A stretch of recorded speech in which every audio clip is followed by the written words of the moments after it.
I wanted to go ahead and do a quick video to show you how to make sure you are connected to the latest ISTV application. So what you need to do is click on the Settings and Help tab at the top. You want to scroll down to the bottom of the page here. You want to click this bottom icon that says Download ISTV Installer File. This is on the next gen box. It's going to look a little bit different on a first generation box, but you'll see it's basically download ISTV administration file. This one says download ISTV installer file. You want to click on open file instead of open folder. So click open file. What this is going to do is at this point you're going to see what file version you have installed and what version you're downloading. So the bottom one that says installed is what you currently have. So right now on this particular box, we have 16.7 200. You see that 200 here on the right? And the top is version 16.7 200 as well. So we have the latest version on this box. If you don't have the latest version, your installed version is lower, you want to click the install button.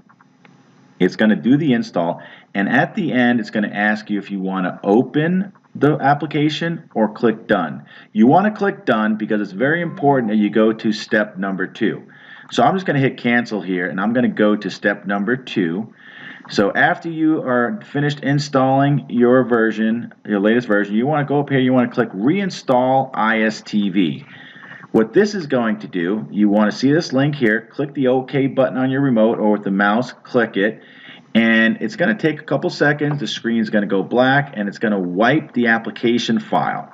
So what's this doing now is this is going out to our server. This is going to download the latest version of the actual, basically the guts of the ISTV software.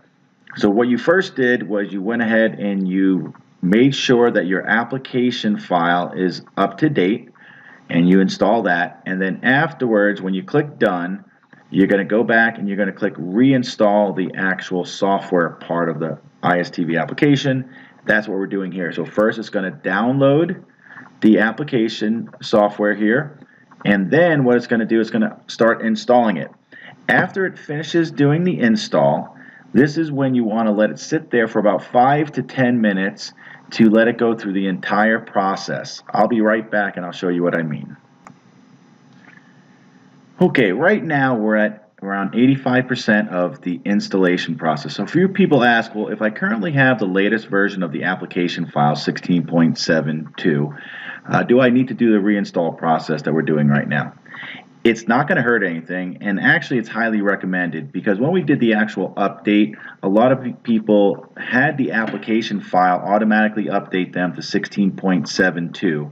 However, they did not get to the process where they reinstall the application. So what we just did was right now we checked our version. We saw that we had the same exact version, that's the latest version, but we went ahead and we clicked the reinstall. So right now, as you see, once it downloads and installs it, it's going to reboot the application.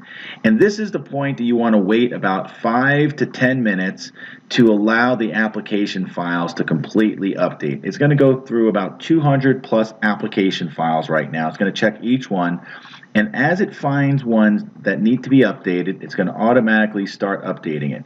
So at this point, I would just let the box sit here. There's no need to be clicking around because you can actually freeze the box up during this process. Let it go through its 5 to 10 minutes of updating, and then you should be good to go. Some people actually like to go back down here, and in the bottom left-hand corner of the screen, you see there's a blue power button. If you click that, you can go ahead and restart the application after the 5 to 10 minutes has completed. So that's pretty much it. As you can see, we've already started seeing some of the applications at the top of the screen that started coming down and started updating. So just wait it out and you should be good to go, and you're updated to the latest version.